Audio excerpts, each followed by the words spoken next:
Further ado, please welcome the wonderful TotalBiscuit.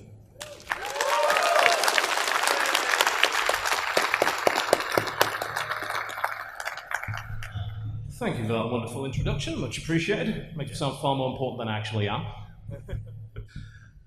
Yeah, well, welcome to America. Wait, no. Been here a little while. Really? Okay. Well, I didn't do my research apparently. Well, when did you get here? Quite some time ago. Officially, about 4 years ago. I think I'm eligible for citizenship now, actually. Yeah. All right. So I'll probably be sticking around, most likely. I've got an interesting choice to make. Do I go back to England, which now all of Europe hates? Or do I stay in America, which everybody in the world loves? Tough call. We'll see. I'll make my mind up at some point. At some point. So I just wanted to first start off, you're a huge YouTube star. You've got 2.2 million subscribers. Yeah, I'm not really sure how that happened. You've got 800 million views. Do you watch that daily? Are you sitting there watching the stats, just trying to see what the next big thing is? Or? I used to. I don't really anymore. Probably because it's a bit more depressing. Things sort of slowed down on the subscriber front for a lot of people, actually, especially on the gaming front. I think you reach a certain point where you're going to hit that ceiling, and breaking through that, especially if you stay with a particular kind of content, is very difficult to do. And you're going to see a much slower growth pattern after that. So at that point, you sort of stop looking at it, and you start to focus on more important stats like who's watching, why are they watching, how long are they watching for, is there a specific time when they're turning off, is there something I can do about that, is that something that I'm okay with? That's the sort of thing that you keep an eye on, because once you have that audience, you got to keep them sticking around and coming back regularly, otherwise you're out of a job. So, speaking of statistics then, what are some trends you notice that that really kind of keep your channel in the green or in the black? I think that for the most part, there's never going to be a lack of desire for information about new games. And as it stands, it seems like we have an increasing trend of people that are willing to spend a lot of time either watching footage of that game on Twitch or listening to what somebody says.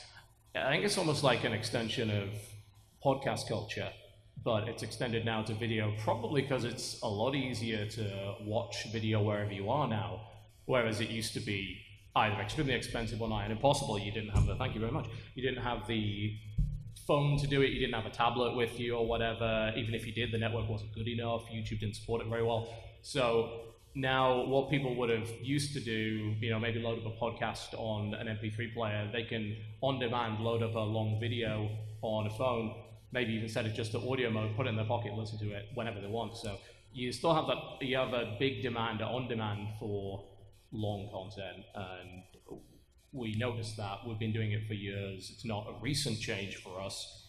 Some people have made their videos longer because they've seen that YouTube makes that more profitable now.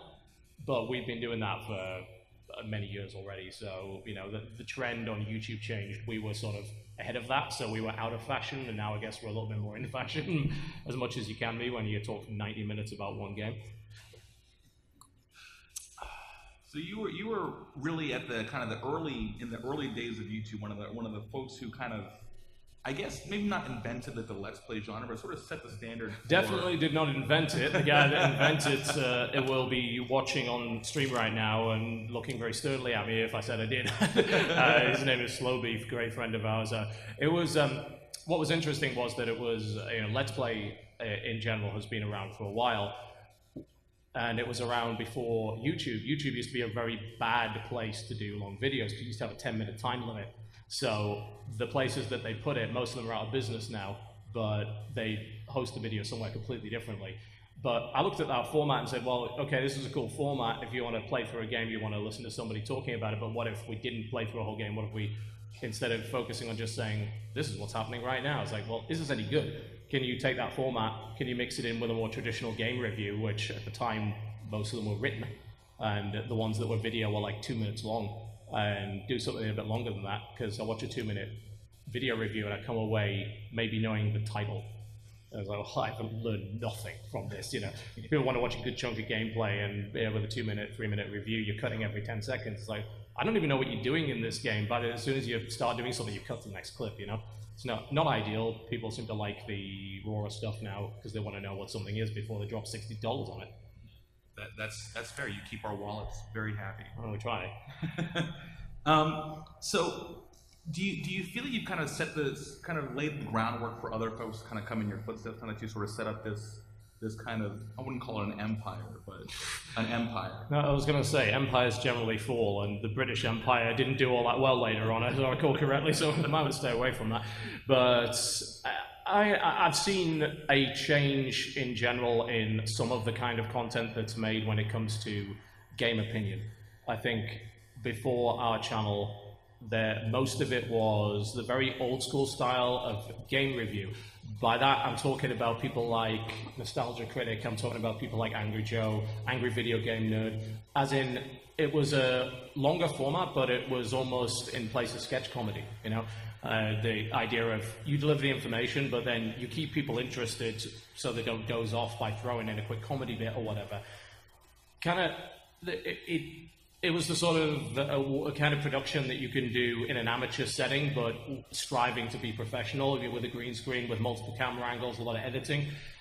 And we've seen quite a few people move away from that. Those guys are still around. Joe's still the biggest reviewer in the world by far, still does a great job. But even he is doing a lot more stream stuff now, because he realizes, one, it's easier, and two, a lot of people really do get a lot out of that. So I think we've seen some channels shift their focus. They've realized that they don't have to be funny, thank God they've stopped trying to be, in order to keep people's interest. They just have to be interesting. You bring up a really good point there with don't have to try to be funny. I mean, not saying you're not funny, you're naturally. Oh, I'm definitely not funny. You're I can tell you that for a fact. Like, I'm crying right now. I couldn't tell. You're doing a great job of disguising that. But your channel has a very different tone than I guess what some people might expect, I guess, from like the title of the YouTube. Yeah, that was a mistake. It was all a horrible mistake. You brought a much more kind of moderate, seasoned, almost objective approach to reviewing. Would you say that that's kind of contributed in a great deal to the success of the channel, or? I would think so. I look at the demographics on a fairly frequent basis, and our biggest demo by far is age 25 to 32. Whereas an outsider might think, this, it's a gaming channel, it's mostly attracting teenagers. Nope. Even looking at the audience right now, even our porn audience is usually a little younger than our main channel audience, because they're just the kind of people who come to cons. But even, I don't see any kids out here, there is a big audience for gaming for people who are older, who either have a family, work a regular job, are still studying, university, that kind of thing. And it was mostly untapped prior to this because there was this giant stereotype in the industry, in marketing in general, in the media, that games are for kids, which is bullshit. And we made that abundantly clear, and so did a lot of other channels. The moderate approach is more a case that gaming is a very loud community, let's just say, very passionate, which is great, but passion can be directed in some pretty bad ways. And there's plenty of sensationalist stuff out there. There's plenty of stuff that's looking to start controversy. There's plenty of stuff that is very loaded, that makes a statement right off the bat that's obviously very biased, and it's designed to either appeal to a certain group of people or piss off a certain group of people. It's good either way for them because they get the views. To me, it's kind of sad when people do that, because you're relying on something that isn't your own personal integrity, isn't your own reputation, to draw views in. You can't, apparently some of these people can't draw views in simply on the basis of their content. They have to draw people in either by tricking them or by pissing them off, which is a shame. I feel kind of sad for anyone that has to do that.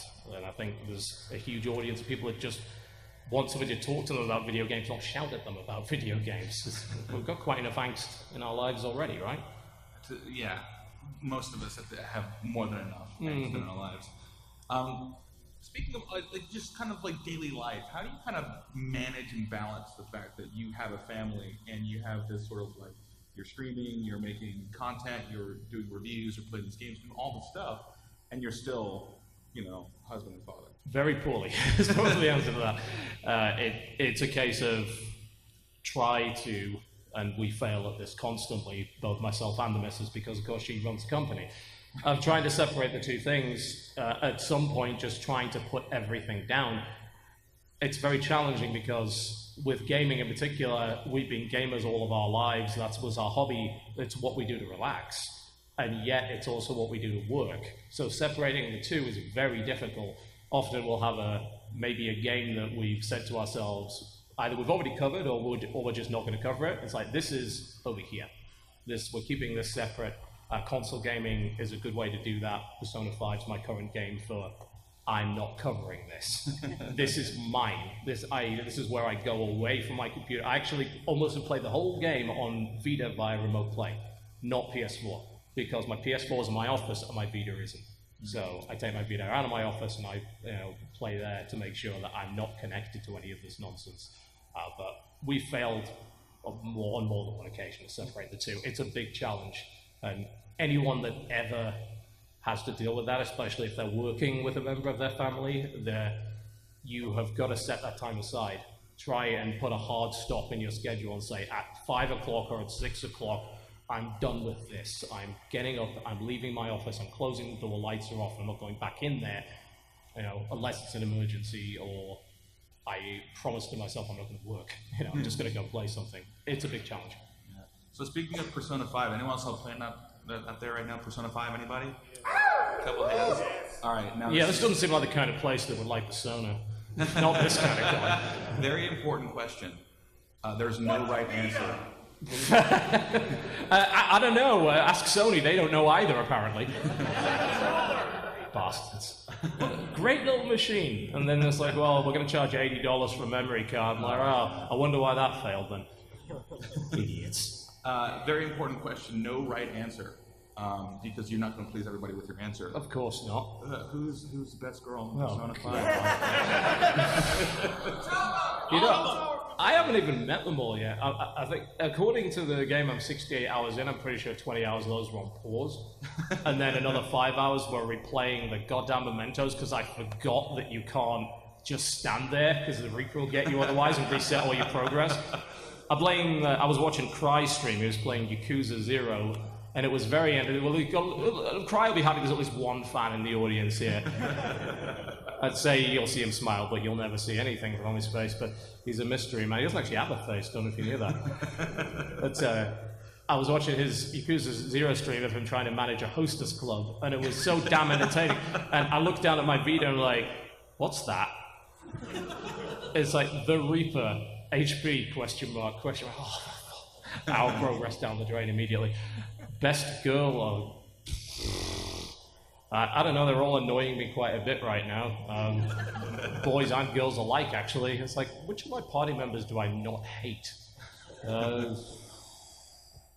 I don't think I have an answer to that. They're all somewhat annoying to some extent, but then again, that was the same in Persona 4. It wouldn't be much of a Persona game if you weren't pissed off by a party mate.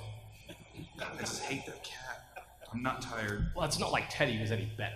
At least there's less puns now, for the most part. For the most part. So I got a tough one here, actually. All right. If you could narrow down your channel, you can objectively say is successful. I would hope so at this point. Yeah, you're here. You've got fans. You've got it's. Is that a measure of objective success? Is that we get our MomoCon stage? Yeah, that's fantastic. We're it. This is good. This is the stamp of approval. I'm glad to know that. It's better than the Dragon Cons anyway. If you could boil down kind of, I guess, the recipe to one kind of secret ingredient, not secret at this point because we're about to tell everybody, one main thing that kind of made you guys stand out and pushed your channel to success, when there were others sort of like you who just didn't kind of find that same kind of foothold, what would you sort of attribute that to? I think possibly an over-focus on PC. Whereas at the time in particular, and this has changed a little bit, especially with the rise of sites like Digital Foundry, who have focused more on performance ideas, but we focused on PC when nobody was, when the media was still saying PC is irrelevant, PC is dead, consoles are the way it is, mobile is the way it is, Of course, at that time, we were seeing a giant PC renaissance with Steam, and a huge pickup in the number of people that were playing, especially with massive games like League of Legends and World of Tanks, and later on stuff like Counter-Strike Go, Dota 2, TF2 back at the time. It's like, look at the number of people who are now playing because of free-to-play, because there's no financial barrier anymore. Look at the number of people who are now playing in countries that traditionally didn't have access to games, or were having to rely on piracy because the average medium income was so low that they couldn't buy anything. Now they can play that stuff for free and in massive numbers, and most of the traditional media in gaming are completely ignoring that fact. And we didn't. And we said, look, there is a big audience here. Not only that, but they're interested in how this works on their computer. They want to know, are these features here? Can I change my key bindings? Can I run it at this resolution on this monitor? Even going as far as to say, you know, do I have, say, color deficiency? You know, appealing to the colorblind, saying, look, are there colorblind options here? Look, thinking about accessibility to people. Most places weren't doing it back then. I think because we did, people started paying attention, and they started viewing us as a reliable source of info that wasn't readily available anywhere else. And wasn't screaming at them. Absolutely. It'd be a little bit weird to scream at people about colorblind options in video games. I'm sure I've just given someone a new channel idea. Screaming for colorblindness. So you also do a podcast? I mean, yeah. I'm sure you all have heard of it, right? Yeah. It's happening later, I believe, at 5:30 in one of these halls. Yeah. I certainly hope not. What was the origin story? How did that begin? Because you have a YouTube channel, and then all of a sudden the podcast pops up. Yeah. I was doing podcasting way before I even started YouTube.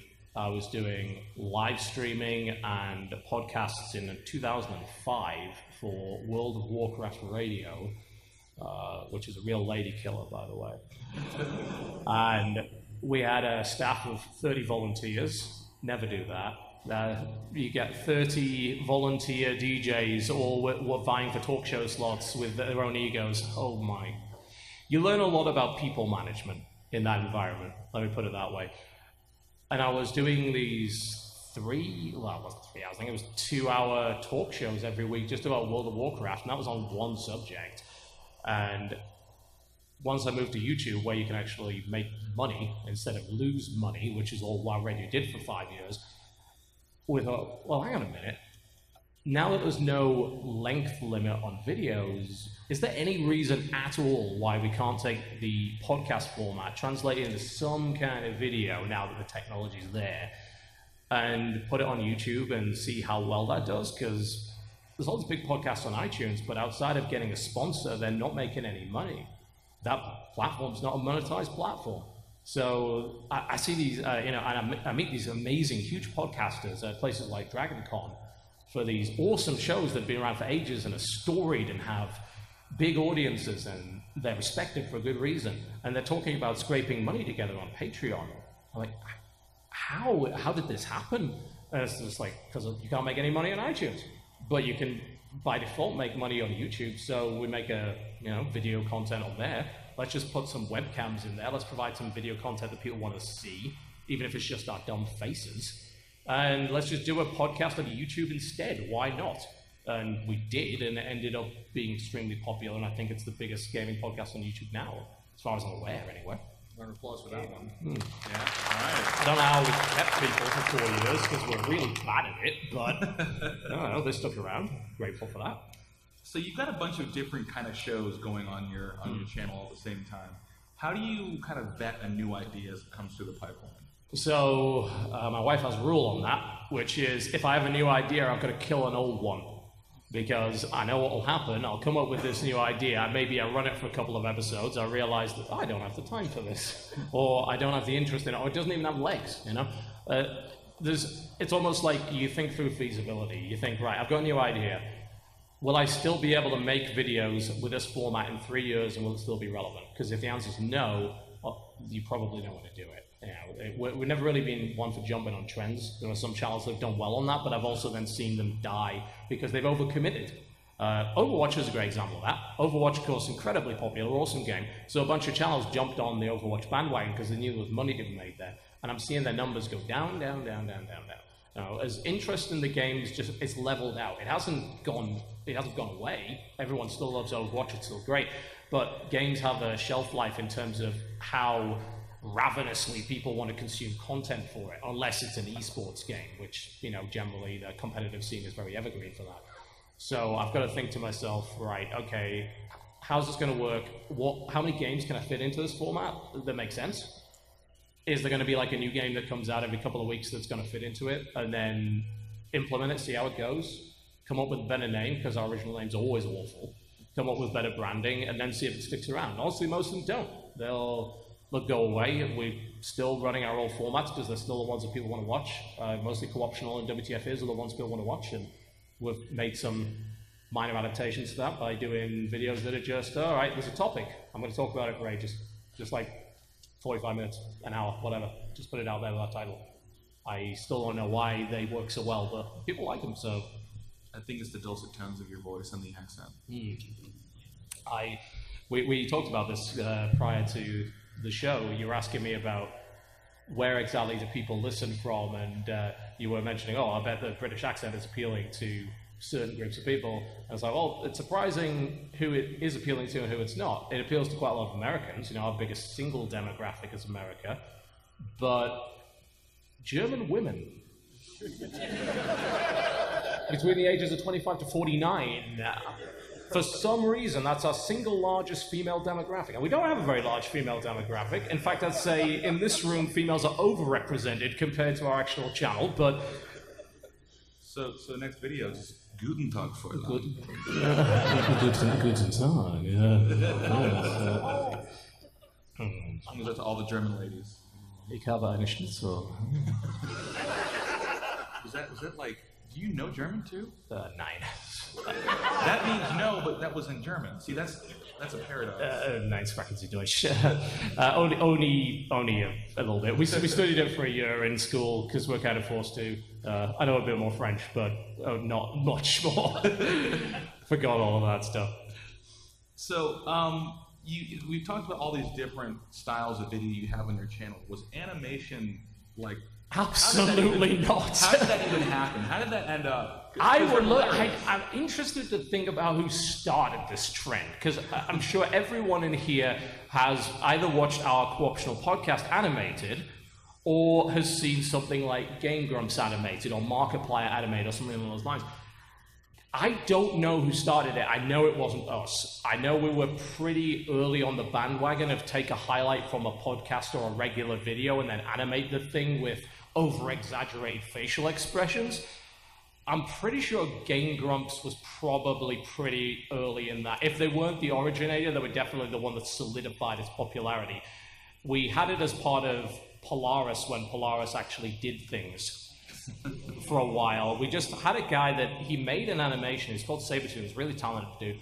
Just came up with it and like, wow, this is great. Can you do this more? Can we get Polaris to pay for it? And they did for a while. So it went up on their channel every week. It was very popular. So when we moved the podcast off there, it was like, we want that as well. Come on, come make it for us. We'll run a Patreon for you. We'll give you a bunch of money, and then fans can give a little bit extra on top, and you can make it. And you know, he's spending now a huge amount of time making these videos, and they're so much better than they used to be. Did I foresee that? No, I don't think anybody did.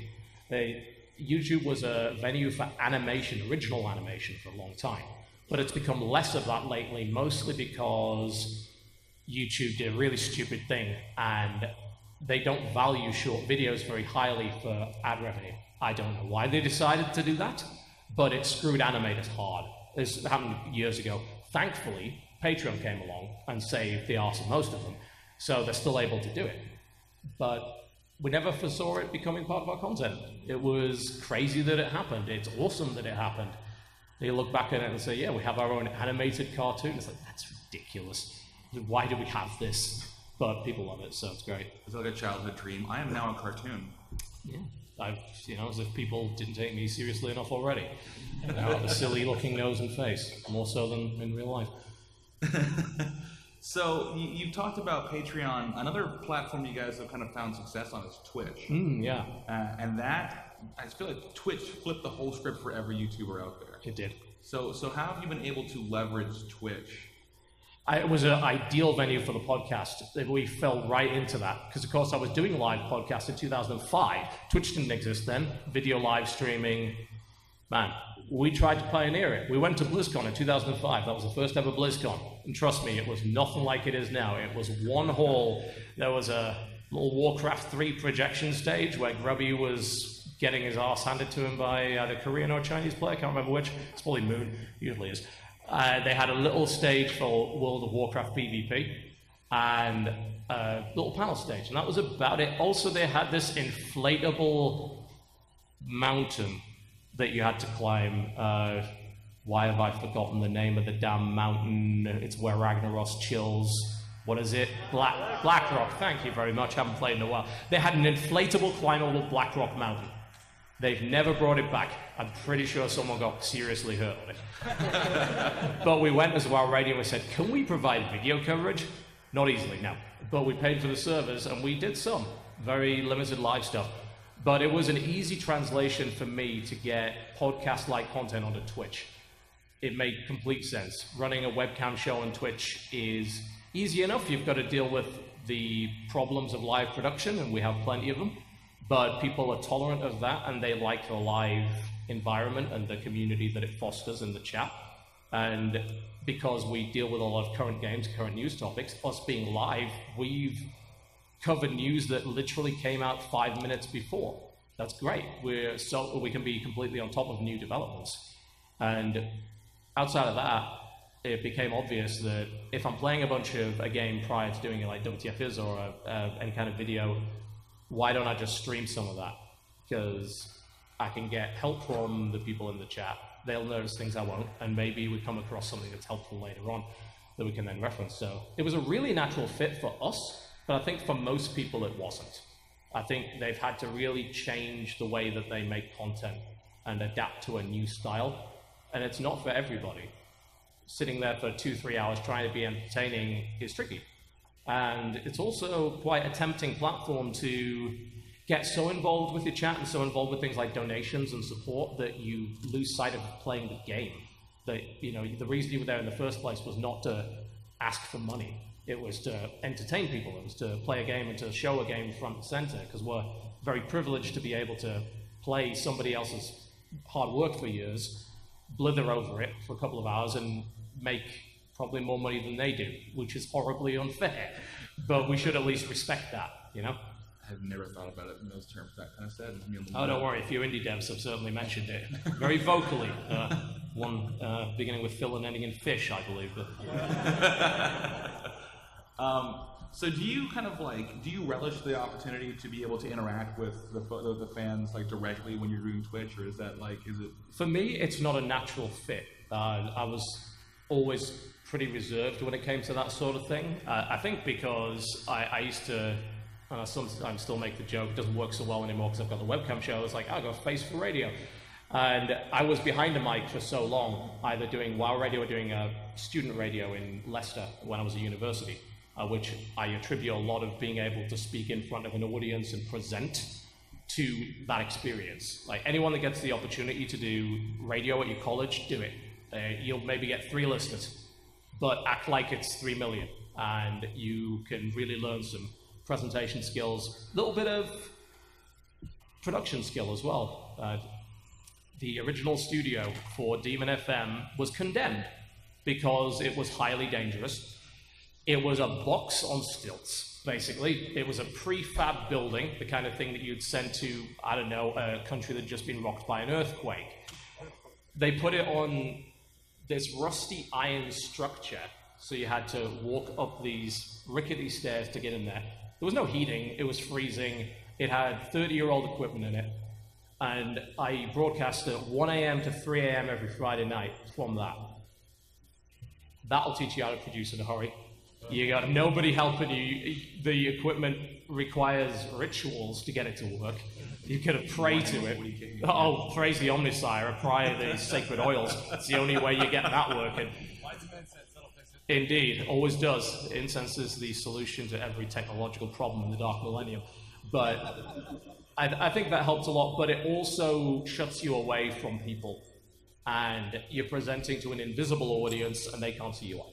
So it's not a natural fit to meet fans. It's a privilege. It's awesome. But you always feel like the terms of imposter syndrome. You feel like you don't deserve to be there. You're not supposed to be there. You're pretending to be somebody you're not.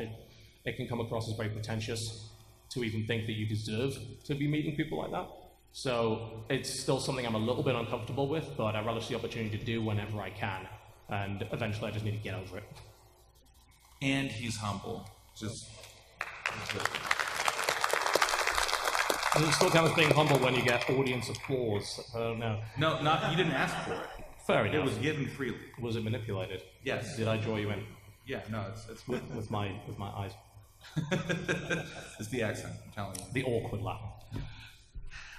So this is kind of a weird segue, but you have a background in law. Yeah. Not really a career path that you foresee when you're like, nope, I'll study law at uni. And now you're suddenly doing this. Yeah. Well, this pays better. I'll tell you that for a fact. You were surprised by that when I said it prior to the show, but in the UK, a lawyer is not a huge, wealthy kind of profession. Although, even over here, if you watch Better Call Saul, you can probably figure out, actually, no, for most lawyers, it's not either, you know? Vast majority of lawyers are not making an awful lot of money. And frankly, I was not very good at it. I did not finish top of my class at all. I got through it, which is more than I can say for at least half of my first year group, but it was difficult. It was not something that really suited me all that well, but it did teach some pretty valuable skills. You know, teaching critical thinking in particular has proven really useful for this job, to try and detach yourself from the emotional connection you have to a product. Like either you love it or you hate it or you feel ambivalent towards it, and try and put yourself in the shoes of somebody else. There's a concept in law which I apply a lot to the work that I do, which is called the concept of the reasonable man, which is a legal construct designed to represent a fictional, reasonable person. So a question might be asked, particularly in tort law, which deals with things like negligence. In this situation, would a reasonable person be required to do this or not? And you can apply that to criticism very easily. Would a reasonable person be bothered by this? Is this just a little personal bugbear I've got? And if it is, I need to make sure the audience knows that, communicate that effectively to them. And I think that's helped a lot to reach a wider audience. And even if people disagree with everything I say, they can see where I'm coming from. And it's, you know, it's the concept of show you working. You know, concept from Matt's also something we had to do all the time in legal essays. You've got to explain how you got there and justify it, which, when it comes to a lot of opinion online for anything, movies, anime, games, whatever, people will have an opinion, but they don't know why they have it. Or they can't explain beyond the surface level. It's like, well, I really like this, and I'm really pissed off that other people don't. Why don't they feel that way? Why don't they feel the same way as I do? You can think that through and present it at a deeper level. I appreciate your defense of DMC, by the way. I also enjoyed that game. A lot of people did, and I can see why. We have at least one person that likes the DMC remake. Thank you too. And everyone else is glaring at him right now.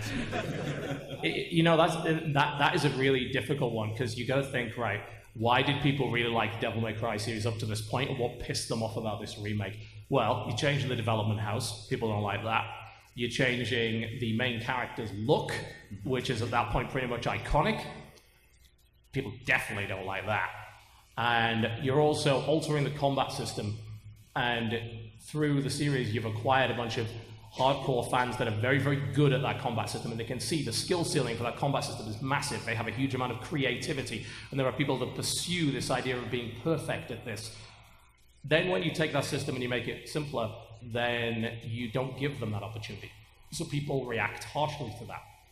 Simultaneously, though, while it may not have the same things that DMC4 had in many ways, it also had some elements that were not in the previous Devil May Cry games and actually caused me to bounce off the previous Devil May Cry games. Like DMC4 had timed jumping puzzles in it. I hate that. That's terrible. I'm awful at platforming. The platforming in the DMC remake, in my opinion, is a lot better and it's a lot more interesting. They had this whole repel and grapple color system that was going on, which I thought was pretty cool. And the change in the visual style was kind of neat as well. The dialogue was still awful, but then again, we're talking about the series that brought us classics like Flock Off Featherface.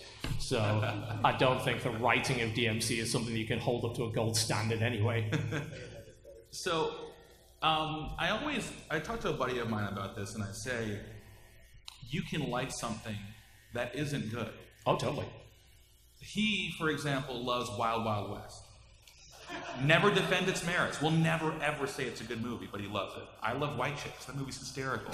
It's not good, but I love it. Is there a game out there that you're like, I adore this game. I know it's trash, but I love it? There's a bunch. It's like, it's stuff that you're almost embarrassed to admit that you really like. Like mobile games in particular get a lot of flack. And I realize that Galaxy of Heroes is maybe one of the worst games that has ever been made and is designed as a deliberate, terrible cash vampire. I'm still playing it 2 years after it came out. It's awful. It's just awful. And it's carried barely by its theme, but I'll still play it. I know it's bad. The thing about any form of entertainment, and there was a really cool recent article that was actually published last year, but it got recently translated by a fan site. Sakurai, the guy who's responsible for Smash Brothers, who was loathed by a lot of the Smash community for, adding Trip to Brawl and stuff like that, had a great, interesting opinion about game reviews, saying that, we need to do away with numbers on game review scores. We have to get rid of them completely because they're boiling down something into this imaginary idea of a perfect product that can be good in all ways, yet you can have a product which is vastly appealing to somebody based purely on the merit of one thing and that it happens to do really well, and everything else might be terrible in every respect, but it will still find its audience. And we can't view media in an art that way anymore, as a feature set that has to be ticked off on a list. We can't score something a 7 because it's missing something that maybe a bunch of people don't even care about to begin with. Mass Effect Andromeda has been a huge discussion point over the last couple of months. A lot of people disliked it for a lot of very valid reasons. It got low scores for a lot of very valid reasons. Whether it be writing, my face is tired. Whether it be terrible character customization, where you can only pick a human but it doesn't look like a human. Whether... Oh, God. Terrible UI, great example. There's a long list. Long list of reasons why a lot of people don't like Andromeda. Every one of those reasons is entirely valid. You're entitled to absolutely hate it for that reason. And yet, I played a good 40 plus hours of that, almost solely on the back of two things. I really love combat with jump jets in it. And I love the fantasy of being dumped into a really shitty situation and being the guy that fixes all of that in this alien galaxy. The idea of survival in a hostile area with no establishment, no civilization, and through my actions influencing the morale of the group of people who were in despair, and then slowly are sort of drug out of that. And even though those little things are very compelling, coming back and seeing a colony look slightly less shitty than before, that is so compelling that motivates me through all of the faults. And almost every piece of media is going to be like that. There's very few that are universally acclaimed as amazing. Have you ever played anything then that you personally didn't like, but you could see its merits? That you were like, this is actually a good game, I just don't like it. I see it very frequently, actually. Any platformer. I'm awful at them. Any point and click. I am awful at those as well. I only play them with a walkthrough.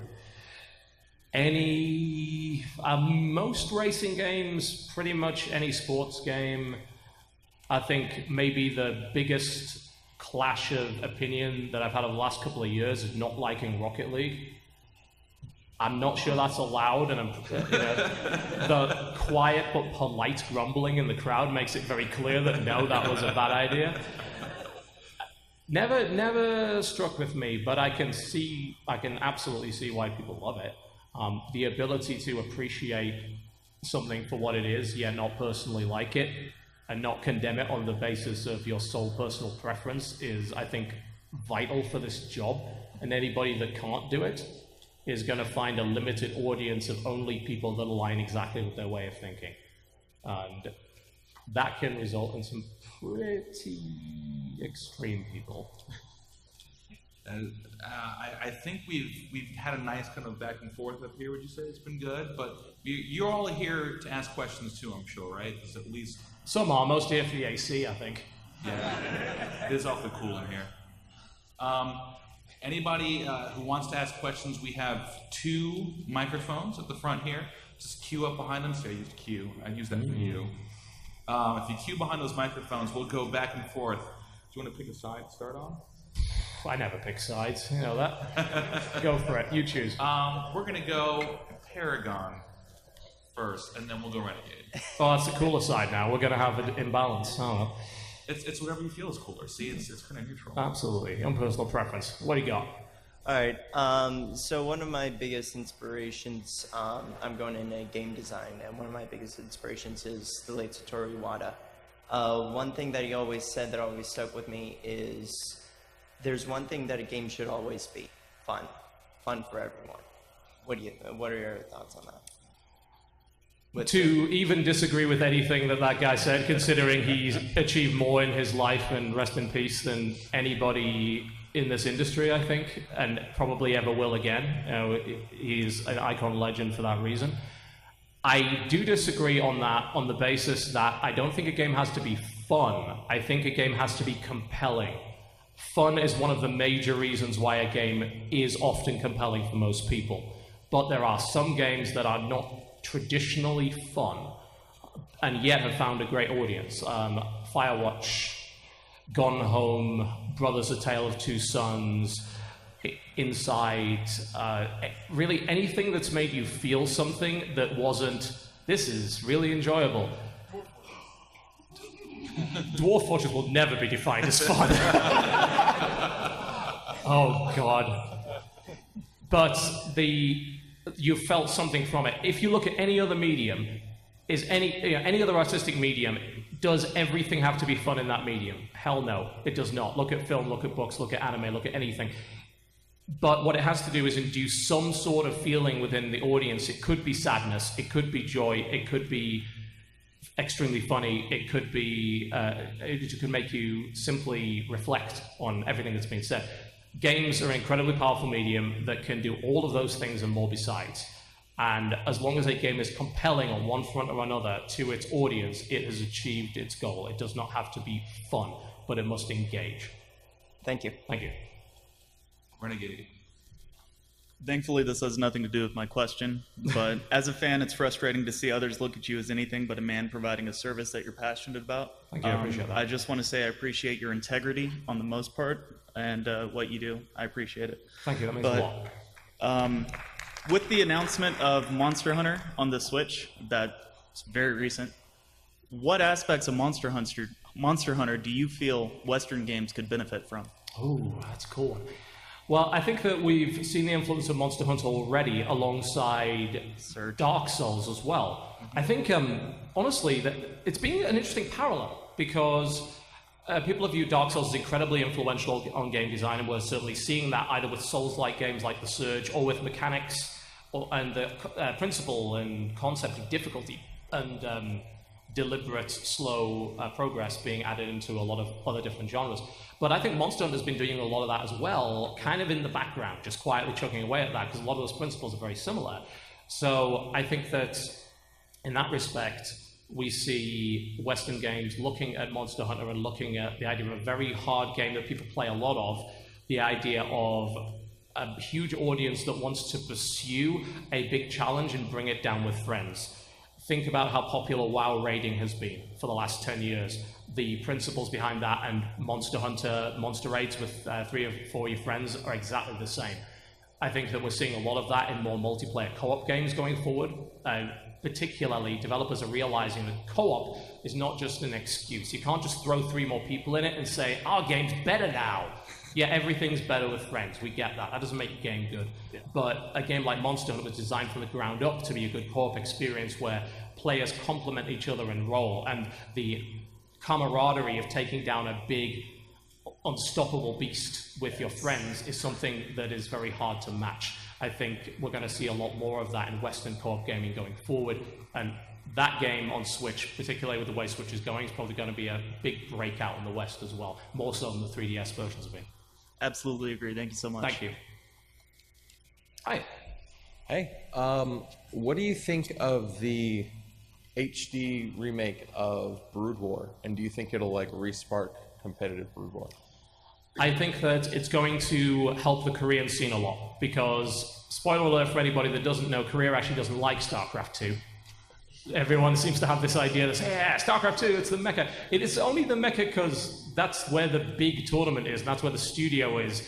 They never really caught on over there. Brood War has still, over this time, been more popular than StarCraft 2 in South Korea. It's played more in LAN cafes over there, which is a big metric in South Korea of how popular the game is. Remastering the game and not screwing with it is a big deal. For competitive play in particular, it makes the game a lot more watchable. As it stands, Brood War's still in 4x3. It's hard to watch, terrible spectator interface. This is going to change that, 16:9 spectator, proper interface, that kind of thing. And really, you're giving the South Korean audience exactly what it wants for a game that has actually been severely influential in their entire national culture.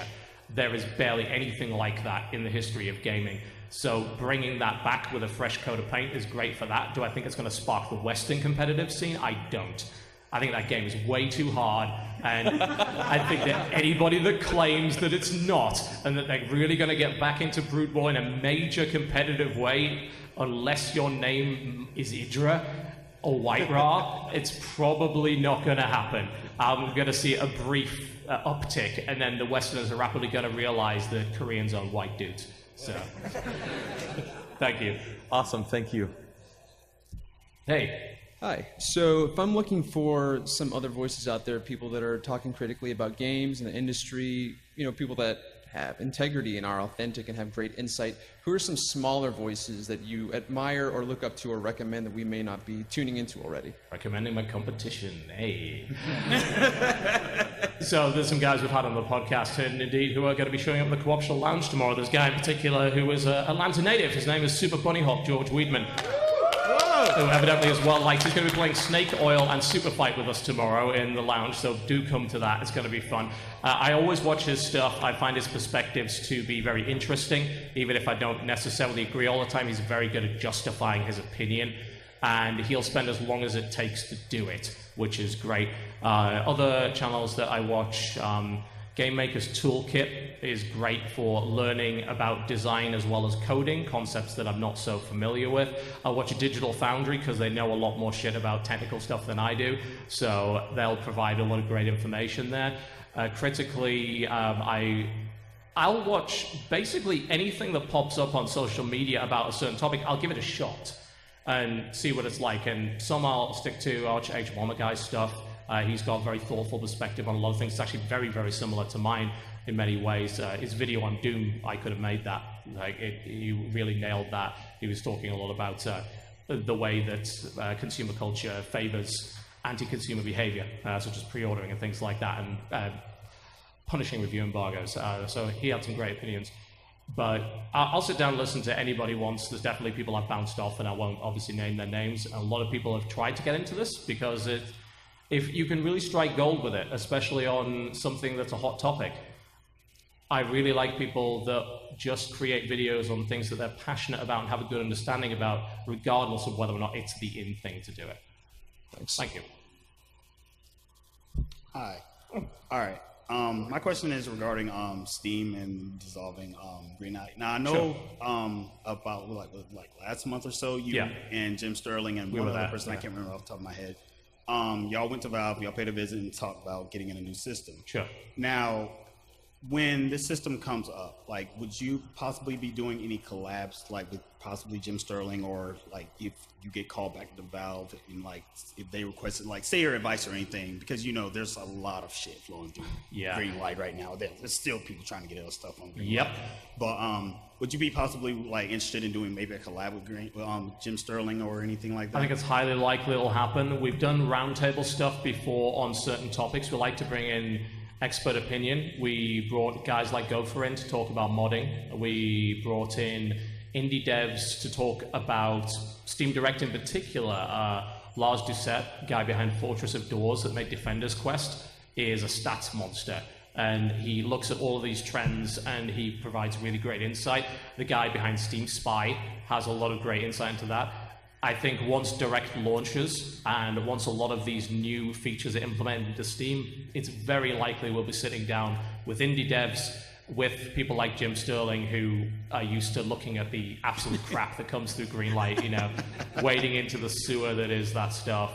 And yeah, I would love to talk to them about it. It's always great to hear their perspective. A lot of people like listening to it. It's really nerdy, inside baseball kind of stuff, and yet tons of people will sit down and listen to it, and I think that's very valuable. And I love that it proves positive that we've got a big group of the gaming scene that's just interested in the health of the industry beyond simply what the next game is. That's amazing to me. Yeah, thank you. Quick heads up, folks. We have 10 minutes. 10 minutes. So we might do a lightning round, ask a really fast question, get a really fast answer, try to get through as many as we can. All right, what you got? What game do you wish was never made?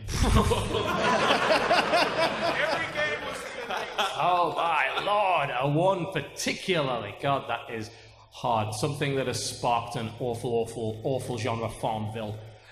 Without a doubt. You can trace the influence of Farmville in creating a genre of useless clicker entertainment that requires no skill whatsoever to play. But you could also trace a ton of very bad free-to-play habits with a wide variety of game business models directly back to Farmville. And the fact of the matter is, one of the reasons I closed my Facebook account is because I was sick of my mother-in-law asking for sheep. Terrible thing. Hi. Hi, as a fellow games reviewer and grumpy old bastard, I want to thank you for what you do. That's my pleasure. Thank you.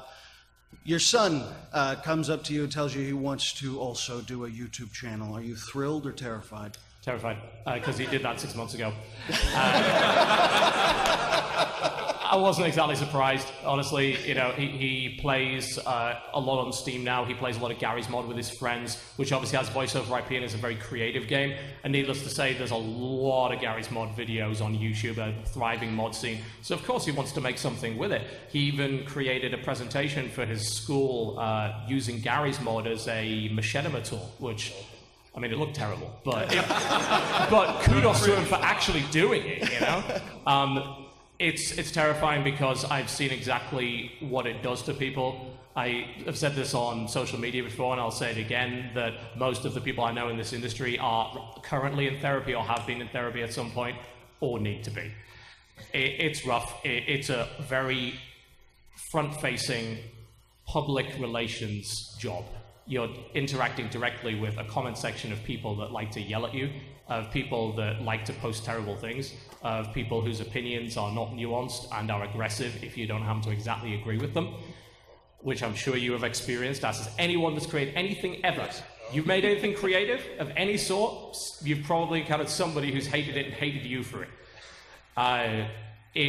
To anybody growing up in that kind of environment, I think that's a scary thought to allow them to wade into that area.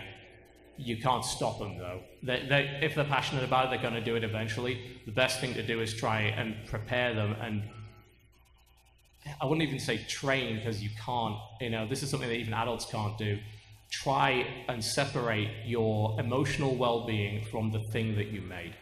Do not attach your sense of well-being and self-worth to the things that you make, because if you do, that thing that you make and criticism of that thing becomes a criticism of you as a person. That becomes personal, and it becomes emotional and hurtful, and it gives a huge bullseye for anybody that wants to hurt you to go right after you. I try and explain that to him and train him to think that way. I don't know if you can naturally do that, though. It's just not the way humans are designed. Well, thank you very much. Thank you. Hello, you present yourself as a regular guy. When people say integrity, they sometimes say it. I don't know they say it all that often in the games industry, though. Not a common word, but whenever I hear that associated with myself, that's very humbling to hear. well, my question is, you deal a lot with controversy, Sure. and people have a lot of bad habits like begging the question, presuming the contrary, Absolutely. projecting their assumptions and intent onto purely observational statements. Yes. If I was to start blogging, for example, what's a good way to phrase things? What are there any good tricks to help avoid having people read into my words that way? It's impossible. I'm going to say that for sure. I've tried to make really long-form content to make sure that people can't take things like that out of context. I don't really like the written word because of how easy it is to take a quote out of the context of it and paste it somewhere else, in a way that has no meaning. It's very hard to do. The only thing that I think you can honestly do, and this is going to sound cliche and not like real advice, but it's the only thing that I can think of, is if you are, to your core, honest and credible about what you're saying, if you truly believe what you're saying, and you are not simply trying to pander to an audience or allow that audience to somehow alter your opinion, if that is your honest-to-God opinion, there is only so much that people can really do to misrepresent that and to take it the wrong way. And if somebody does take it the wrong way, their responsibility isn't on you anymore.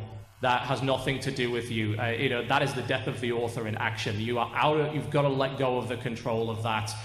You will never be able to create something that somebody will not take the wrong way. Trust me, I've tried. It doesn't work. It can't be done, regardless of how mundane the topic. Just accept that and write what you honestly believe.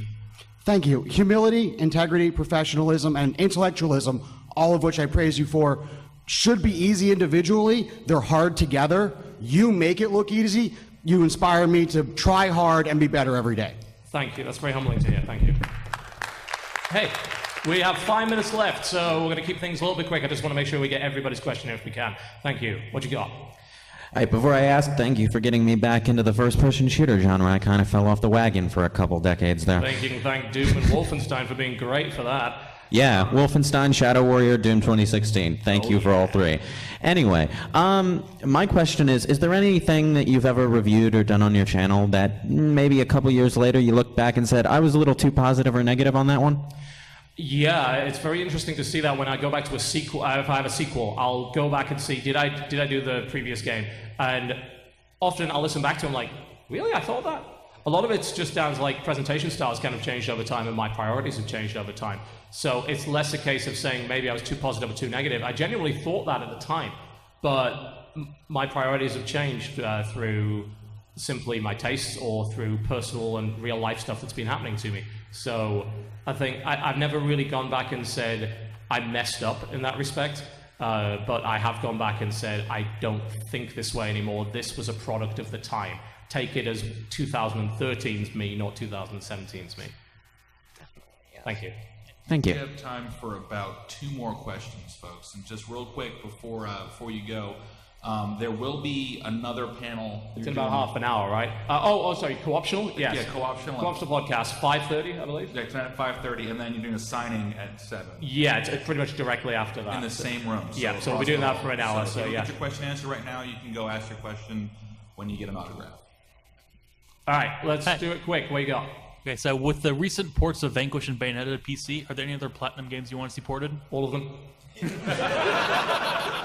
Seriously, there isn't one that I wouldn't want that, but I also would love Clover's stuff, but that's never going to happen thanks to Capcom licensing, so RIP God hand. What we got? Hello, are you feeling excited about the Devolver Digital press conference at E3 this year? Will we see a live coverage of that?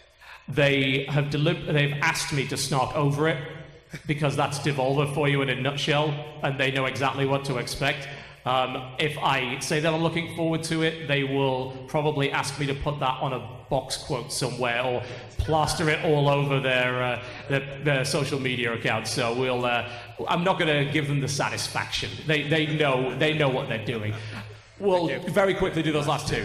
What we got? So since we're at MomoCon, what's your Chinese cartoon that you're watching right now? Can I make a recommendation? Current Chinese cartoon that I'm watching, Tiger Mask W, is still a lot of fun. Silly wrestling superhero Japanese action stuff.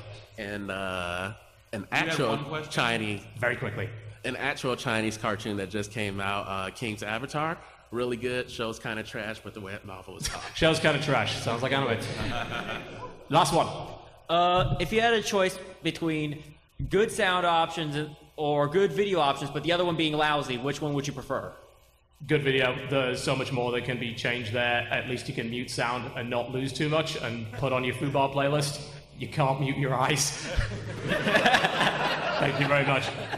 Thank you all so much. Thanks to Thanks so much for coming out, guys. I really appreciate it. Thank you.